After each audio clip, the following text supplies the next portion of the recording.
Switzerland and Singapore are two of the most commonly known asset havens for people who want to bank overseas. And today I'm going to break down the differences and my thoughts on both of them. Now, I'm not going to lie, I think some feathers will be ruffled in this because you've got a banking industry in Europe and you've got this servicing industry, the lawyers, the accountants, the trustees, those kind of people who are all very motivated to keep Switzerland as the be-all and end-all of banking. I'm going to give you my thoughts on who I think should use Switzerland, who should use Singapore. Maybe you want to use both, so let's get into it. If it's your first time here, I'm Andrew Henderson, founder of Nomad Capitalist. We're a boutique consulting firm that helps 7- and 8-figure entrepreneurs legally go where you're treated best.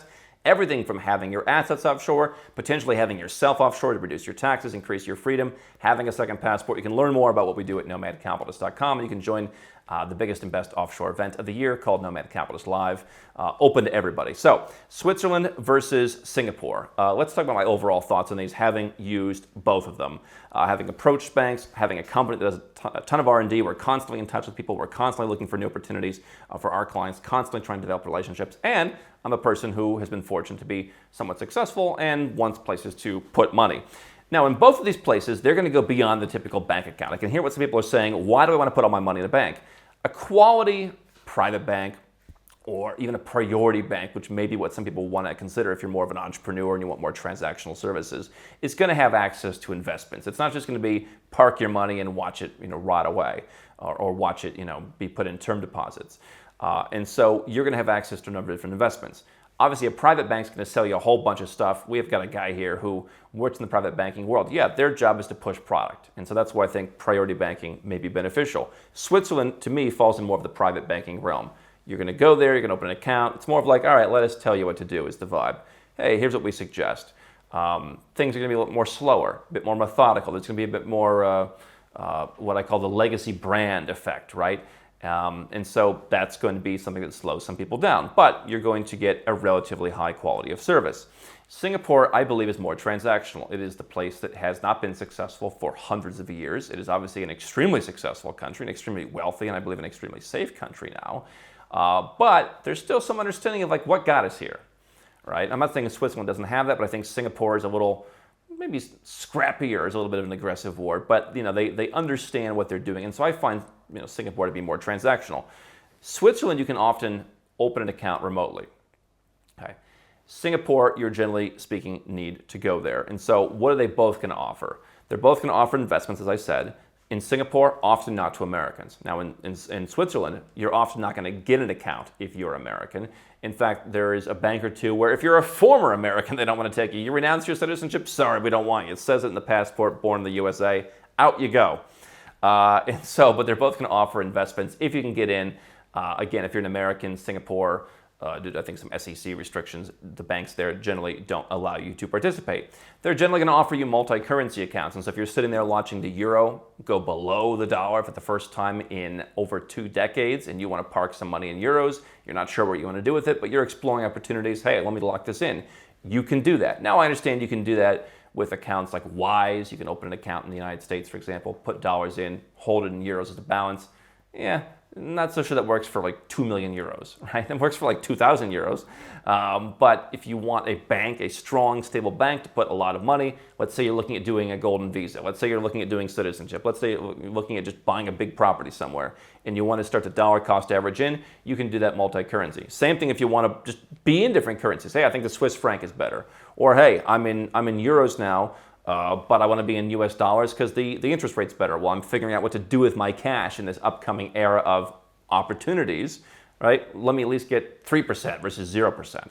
So multi-currency. Strong reputation, no doubt, both are strong. Stability, look at the big 3 banks in Singapore where people are probably going to start.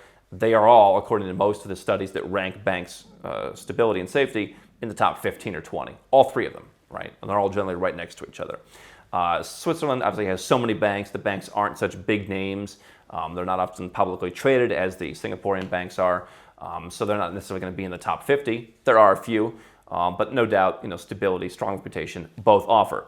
The Swiss, in terms of opening an account, are going to be more focused on where you're tax resident. So if you're living in some of the places that we talk about being tax resident in, they may sniff at that. They may turn their nose up. If you're living in a place like in Ireland, which has tax friendliness, if you're living in a place like a Portugal or the UK or Malta or Cyprus, any of the tax friendly places in their backyard, they may turn their nose up at some of those places, but I think generally if you're in Europe, you're probably in better shape.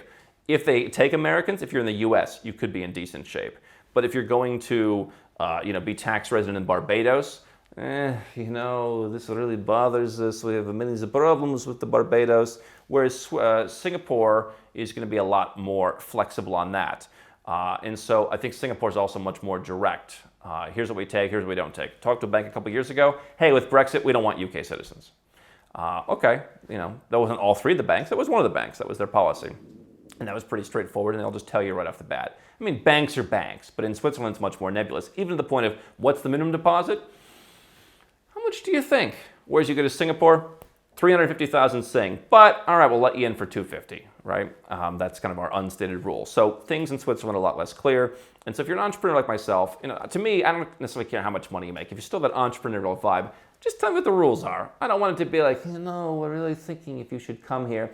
I know all the lawyers in Switzerland are like, he doesn't understand Switzerland. No, I understand Switzerland. A lot of them are jerks. Let's be honest.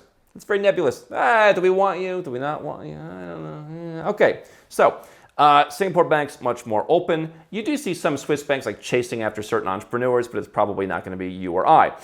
So in terms of approach, do you want more transactional? Do you want to manage your own money? Do you want to, make and receive payments? Do you want to, convert currencies? I have a couple of accounts in Singapore, and the biggest one that I use the most, great banker. I use the lower level one because it's just easier to maintain the lower level priority banking account. I could upgrade to the higher levels, just not worth it for me. I don't really need it. And so I still get a pretty good guy who manages my stuff. If I want to exchange, larger amounts of foreign currency, the rates are better than you'd find on Wise, better than you'd find pretty much anywhere else. And he does that.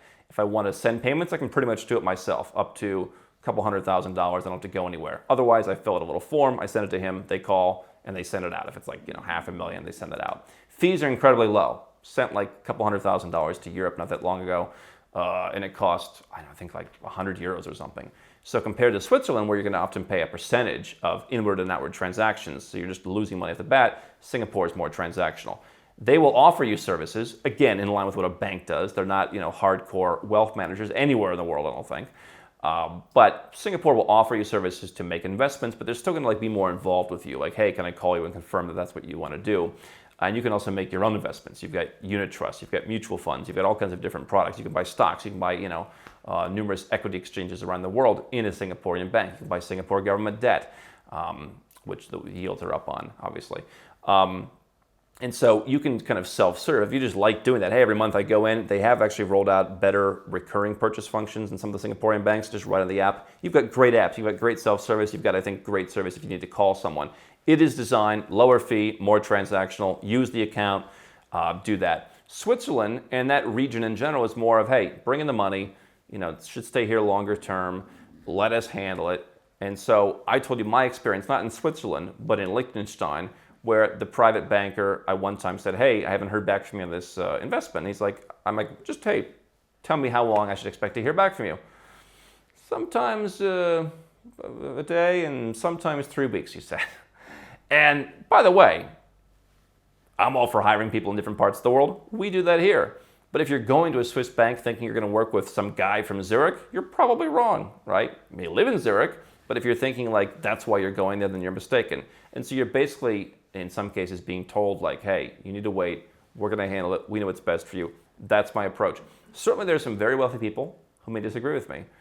It's someone who I think has been pretty successful. I think I don't see the need to take this approach with ultra high net worth clients. Online banking in Singapore is probably going to be better. Some Swiss banks don't even have it, or it's just really rudimentary, or it's really difficult. So, for example, the bank in Liechtenstein that I had, just very difficult. And so I look at Switzerland and Liechtenstein kind of as part of it.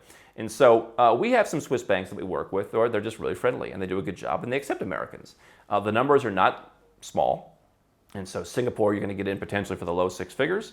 In US dollar terms, Switzerland, you're probably looking at, particularly if you're an American, closer to $1 million and up. Again, the things are often more nebulous, negotiable, what have you. And so it's a higher price point.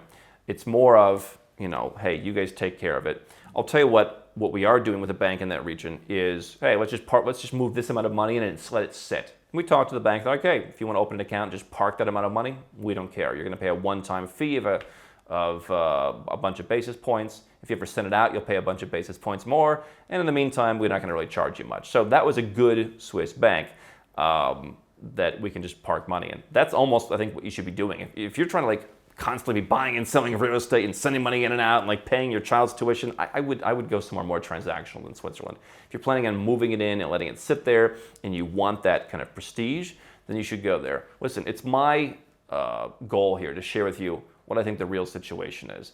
I'm not a fan of legacy brands for the sake of legacy brands.